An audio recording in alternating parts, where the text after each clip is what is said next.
Welcome back to this week's leading thinker in business over on The Human Approach, where we're actually doing a series at the moment called Recruitment 101. And I have to give it a little bit because I love this series at the moment. And I know that Claudio's got some really interesting points to actually share with you. So we'll kick in shortly, but I'm Kerri-Ann Hargreaves, leader of H2. Today, I've got Claudio with me, and Claudio's had his recruitment business, what, 6-7 years? Yeah, about that, coming up to 7 years actually. 7 years, wow. And we actually met last year during the pandemic, which was really interesting because it's been great to kind of get to know different recruitment business owners, some that share the same viewpoint and others that are have different, but also different markets. Mm-hmm. Claudio recruits in a completely different market to what we do. So it's great to see how he does it, but also to see that sometimes he has the same challenges as we do. Yeah. Which is why I got him on Recruitment 101. So, Claudio, introduce yourself. Cool, thank you, Kerri-Ann. So I'm Claudio Rojas. I'm one of the co-owners and senior recruiters at Alex Young Recruitment. So our recruitment business is, it's going to be 7 years old.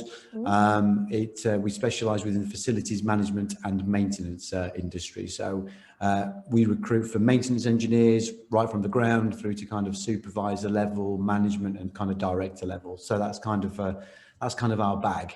Yeah, that's where we're coming from. Yeah. And all across the UK, aren't you? We're London based, but all across the UK basically. Yeah. The majority of the stuff we do is in the south, kind of Birmingham down, but we've recruited many a position kind of in the north as well, which is good. Yeah. Sometimes it's easier to recruit in the north. Actually, people are nicer. That first controversial statement. He's already gone in, so you know where this is going. We know where this is going. If that's let me just. I'll back that up actually before everyone jumps on me. But I think it's we found that candidates in the north tend to move around less than in the south. Wow. Okay. Maybe it's because there's more opportunity down here, and particularly maintenance engineers, it's a bit more of a churn down here in the south. Yeah. When we're kind of recruiting, people have got more longevity on CVs in the north. So I'm going to back you up there because we are UK wide, but we do very little in the south. You know, we generally are Midlands North, and obviously we're the Midlands, so we're definitely north of you guys. And I would agree that Katie, when she's working on, say, the engineering side, there's little movement. Candidates have literally been in jobs for 5, 10, 15, 20 years, you know. Yeah. So yeah. I'd say you're right there, you know. Yeah. It's different, definitely different. It is different. That's why I love interviewing different personalities on here, because everyone across the whole UK has just got a different accent and a different personality to bring something different to the show, let's call it. So yeah. So speaking of the show, this is Recruitment 101. Today, we're chatting about, it could be behaviours, it could just be an element of the recruitment industry, whether we're talking across the hiring managers, clients, or candidates, job seekers. Let's jump in. What is first on your list? What are you going to put into Recruitment 101? Right, okay, so first on my list, Kerri-Ann, is other recruiters. I'll be specific, it's bad recruiters. Okay. And they're the ones that give the industry and give the good recruiters a bad name, because we are tarnished a little bit. I think the industry does get a bit of a bad reputation. I think it's, I just don't like hearing about bad practice. Bad practice, that's what it is, isn't it? Yeah, it is. It's bad practice, and that's what gives us a bad name.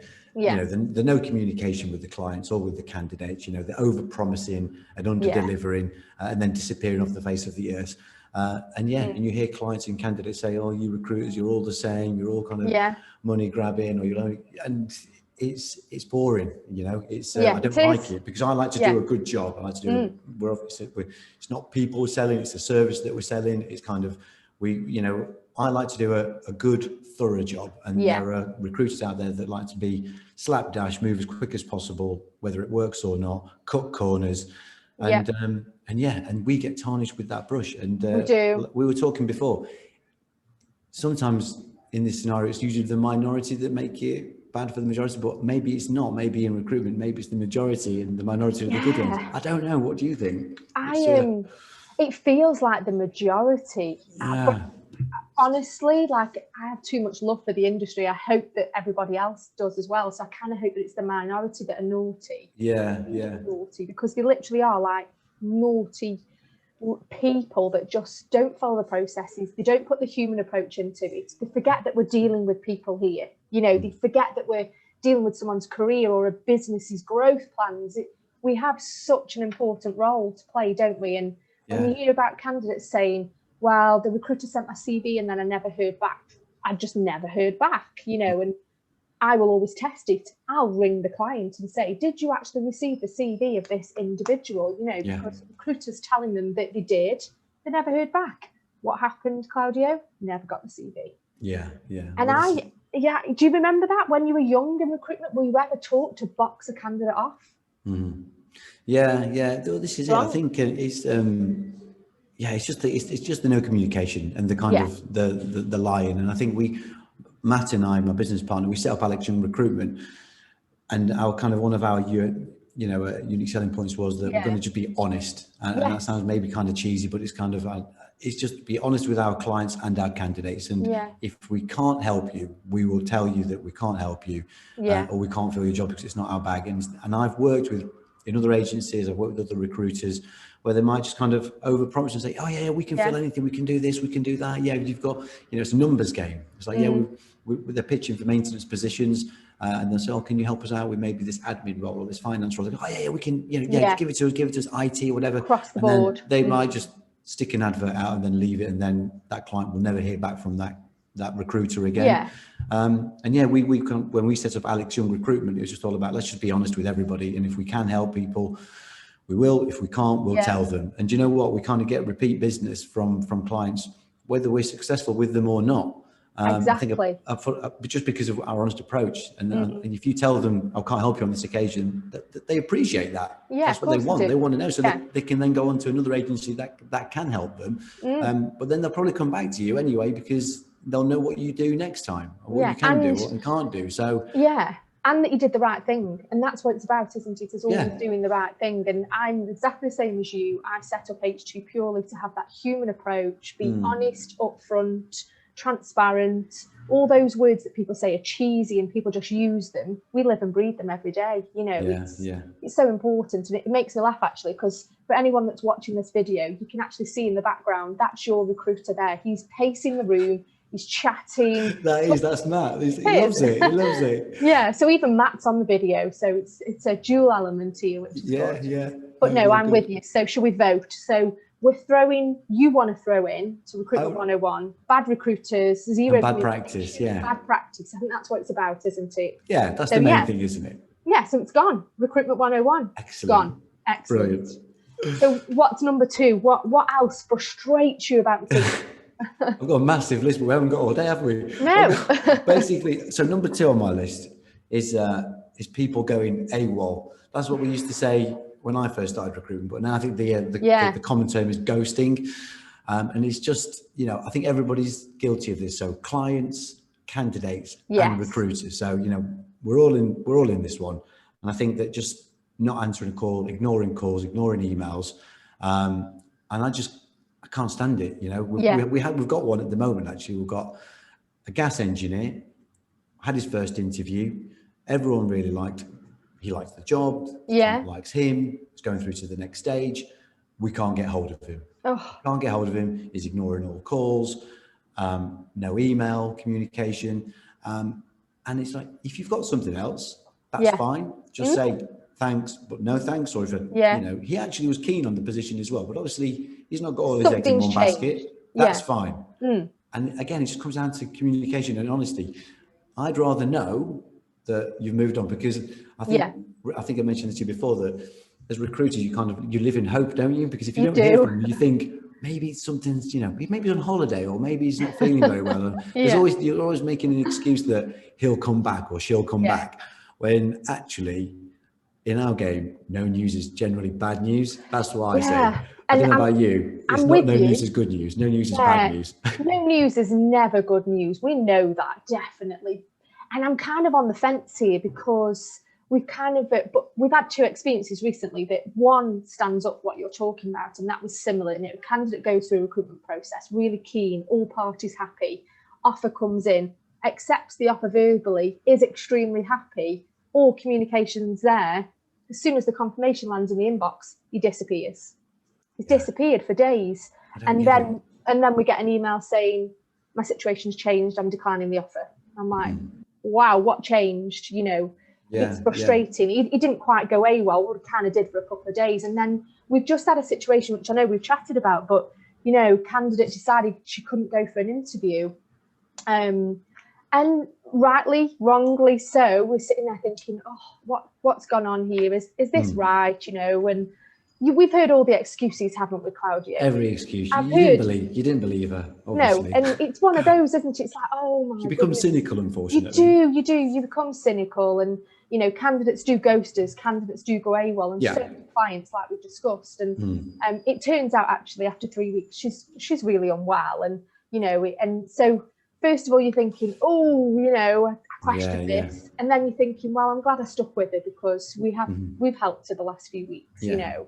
And I hope it all goes well for her. But so but then, you know, she's told you, she's kind of pulled out, and she's kind of moved on because she's not just disappeared. So it's the disappearing element that really frustrates me. It's the kind of, and I know that candidates will say that, you know, say that we're the worst at it, that recruiters are the worst at it, that I send you my CV, or we make an application on Total Jobs or CV Library and you don't hear anything. But I also think that, you know, we get hundreds of applications. You know, I think it's a bit unfair to try and ask us to reply to absolutely every application. It's unrealistic. It really is, especially when you're dealing with certain level roles where you might get 200 applications per, you know, because some of the stuff that we recruit for is kind of like a handyman position. Yes. You know? Everyone thinks they're a handyman, but there's only a few that, you know what I mean? Everyone can put up a shelf. Well, I can't. But anyway, it's kind of, and it's unrealistic for us to kind of reply to everybody. And I think that it's just the ghosting, especially when you've already engaged with somebody, you've already kind of spoken to them, you've already kind of set up a meeting. That's the thing. And then just to disappear I just don't get it. Just tell me that I found something else. Thanks, but no thanks. It's not for me, because then we can move on, the client can move on, but also it makes us look, it's not our fault, but it also makes us, I can't help it. It makes me feel like I look rubbish to the client, that, you're right. Well, you put this person forward, can't be that good, because he's now, well, we are dealing with people at the end of the day. And, you know, there's only so much you can predict, and you know, what they're going to, we can't predict how they're going to act. You can, you know, look at their CV and interview them and say, they're the right kind of person, and interview them, but you can't predict what they're going to do next. You can't, and you're completely right. So I look at this the same as you. People are going to view me as in it's something I haven't done in the process, or I've not verified the process as much as I possibly could. The clients are going to think bad of me. Hopefully the good ones know that this is just what happens. But my biggest thing is with individuals is, if we're taking them through the recruitment process and they're not choosing to update us, and they are choosing to you know, step away but not let anyone know, it's rude. Clearly it's rude, but also they're blocking another candidate from that opportunity, and that's what frustrates me. So I've gone down the road recently, and it's worked, where I've actually been quite blunt, and I have said, if you are no longer interested, it is okay, but you are blocking another candidate from this opportunity. Please update me, because I will bring someone else into the mix. And now the candidates will actually call me back and saying, I'm sorry I disappeared for a couple of days. I've been given an opportunity. I decided to move with it.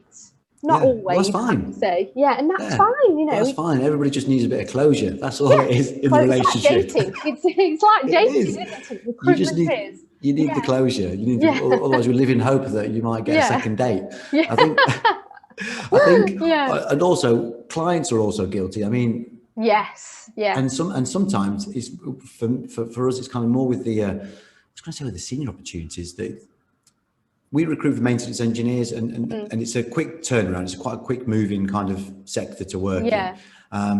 And we don't always get feedback because it's a manual job. It might be that the other guy or girl was better skilled at the job, and that's why that other candidate didn't get the position. So there's generally not that much feedback.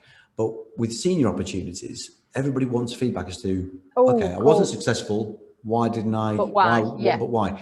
And clients are very good at coming back to us with feedback on the person that they want to progress with or want to move them on. What about the other two? Oh yeah, they just pipped at the post. Well, that's no good. They kind of, we're talking about ghosting, they just won't give us the feedback on those two people. Or you might send CVs on a job that's urgent, and then you hear nothing. So you take the job in, you find people, you interview them, you vet them, you've marketed it, you've put your best 3 candidates forward, and the client just disappears. It's like, well, are you still recruiting or not? It was urgent before. Now I can't get a hold of you. I've got 3 people calling me saying, can I get some feedback? Am I going to get an interview? And say, I don't know. The client's disappeared. And again, we look bad, daft, because we've sold them the dream of working for this great company. And it's an opportunity for them. You know, people want to progress, they want to move jobs, they want to kind of move forward. And if you filled the job elsewhere, or there's now no budget, or it's been taken off the table, or it's gone internal, just say so. Don't just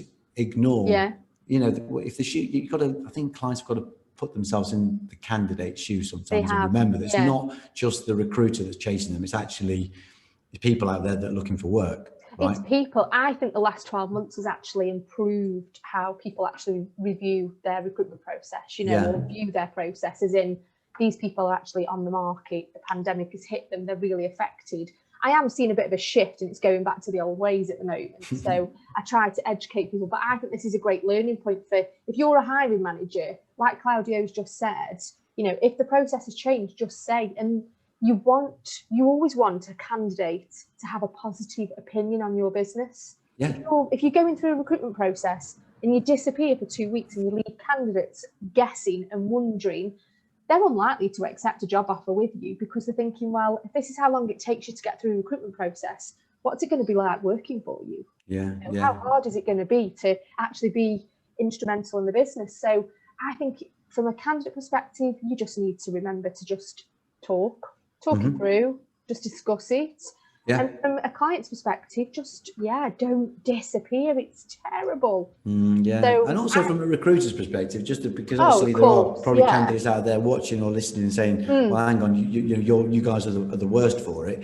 I think that if there is no news from the client, just go back to just say, listen, I've not heard anything. I'm really sorry, I haven't. But there will be the recruiters out there that will look at their phone, that name flashes up, and they're like, oh, I've got no news. I can't answer that. I can't answer that. It's like, well, why not? They're going to keep calling.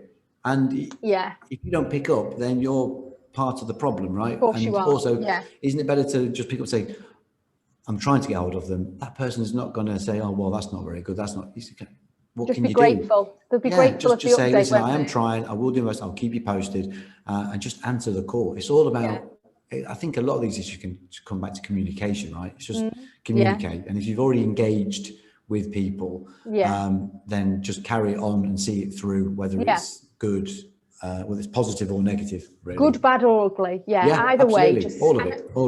I think you're right. And I think it's the biggest thing that recruiters, and what's one of those phrases I think I'm trying to get out here, is that the job that you don't want to do, the job that's going to cause you the most pain, is the one that you put off for the longest, isn't it? For me, that often is, kind of candidate feedback, rejection. I think they're the parts where recruiters let themselves down. They don't do the rejection. Katie here is so good at it. She gets it done in a flash, I hold off, probably a few hours or a couple of days, because I like to protect the candidate that's going through the offer stage, to make sure that nothing changes, because there's nothing worse than rejecting a candidate in a recruitment process and having to go back to them. But Katie's like, no, they need closure. And I think it's a great way of working, but too many recruiters just disappear.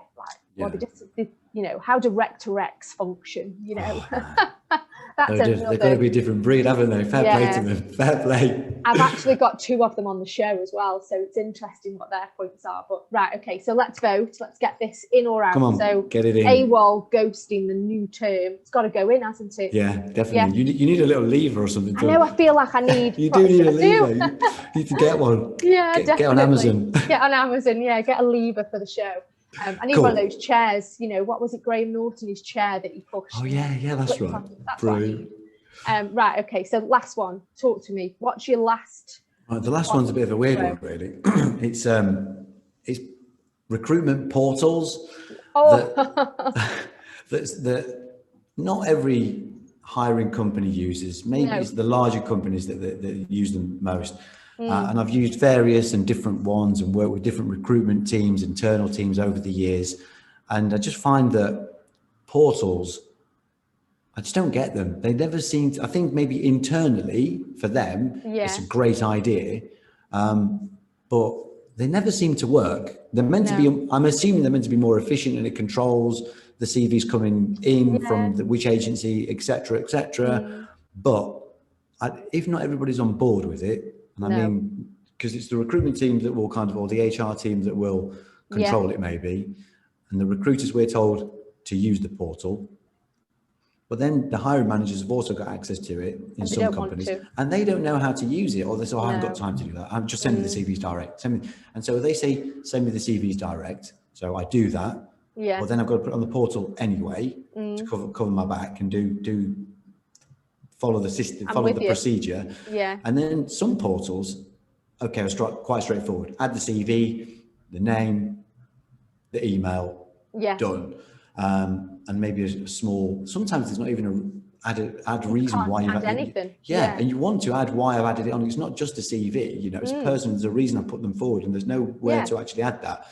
So anyway, but some of them, and one we're using at the moment, I won't say who it's with, but it's about 4 pages to actually, I basically got to regurgitate their CV and then just talk about, you know, the whole privacy thing, and kind of, have they got a DBS clearance, and have they been in prison? It's like, oh my word, it's just too much. And I just don't think it adds any value. It doesn't make anything efficient.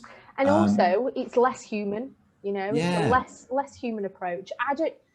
We will discuss it. I don't even think we need to discuss this. It just needs to go. Straight in. Straight in. Straight in the bin. It's just, straight in the bin. I don't get it. I think if you've got the right people in place, internal recruitment, and they can let you speak to hiring managers, but the CVs have got to go through the recruitment team, that's fine. But when it's all just very much, like you say, less human approach, and it's just transactional. And it's open to being abused anyway, because then you think, so okay, I'm going to do it. I'm going to follow the process, and I'll speak to my candidate. Yeah, he wants to go forward for it. So I upload the system. You upload the CV. You upload his name. Upload their email address. Oh, this candidate already exists. And you're like, but he hasn't been spoken to about the job by anybody. I'm the first. And then you call him and say, has anybody put you forward for this already? No, you're the first person that's mentioned this company, and no one has. And so then you speak to, and then all this is wasting time. So then you speak to the team, and they turn around and say, oh yeah, no, he was uploaded about an hour before you put it on, or a day before, by another agency. So we'll have to accept their kind of. And that's that's the thing. The other agency, bad practice. They're going to write, okay, there's a job there. Who can we upload? And they just upload maybe five of the candidates. And I don't know. Is that the right thing to do? Maybe I should do that. I don't know. But it's kind of, because then it makes you a bad recruiter. Yeah, but you miss out. But I think I don't know. What goes around comes around, I think. I think so. I think the agencies that operate like that, and there are still some, and I have to say, in my opinion, controversially or not, they are the larger agencies. Where it is all about KPIs and it is all about numbers. It's not the smaller independent agencies like you and I, where it really means something. I cannot sleep at night if I'm representing the wrong business. I can't. You know, if I'm having to worry about a candidate as to whether or not they're actually going to enjoy that position or enjoy that business, the culture, not worth it. But you're absolutely right. Portals, they don't offer any value to the process. You can't make it human, because no good recruiter just pings a CV over to a client anyway. There's always some extra information that we give about the candidate. There's always a call to discuss the profiles. If we're just working through a computer system, I'm not a massive fan of the ATS systems anyway. I don't believe in them. You know, there needs to be a tracking, and I think this is why businesses do them, don't they? It's high volume recruitment, so they use it for a tracking mechanism. There's got to be a better way that's just an alien computer. No, it's gone. It's gone, Claudio. Good. All three. I've got a. Yeah, your hat trick. It went 3 minutes ago. That one did. That one. But I just don't get the portals, and they just add more admin, and like I say, we'll go around in circles a bit. But it's kind of, I just don't, like you say, it's a tracking thing. It's for maybe the companies and the kind of the directors, HR directors to look at.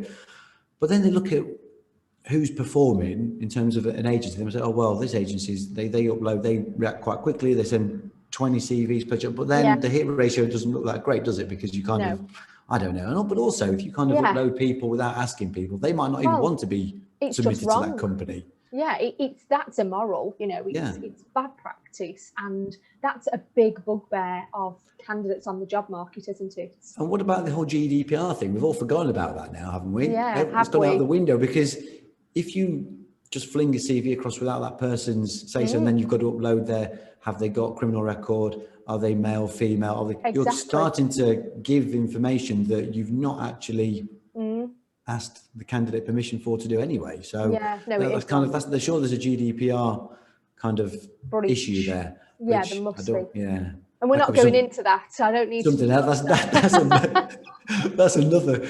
I don't know. That was a bit like the Millennium Bug. I thought. Absolutely. Everyone got really scared about it. Then it kind of, that was it, right? That was it. Yeah, okay. we all spent hours and hours and months learning all about this new terminology and the new ways of working with consent. And that can go in the bin as well, but that's not on this channel. But it should, but no. So I think we're done. Cool. Thank you very much. Full house. Full house. Recruitment 101 with Claudio, and that was. I'll come back next week with 3 others.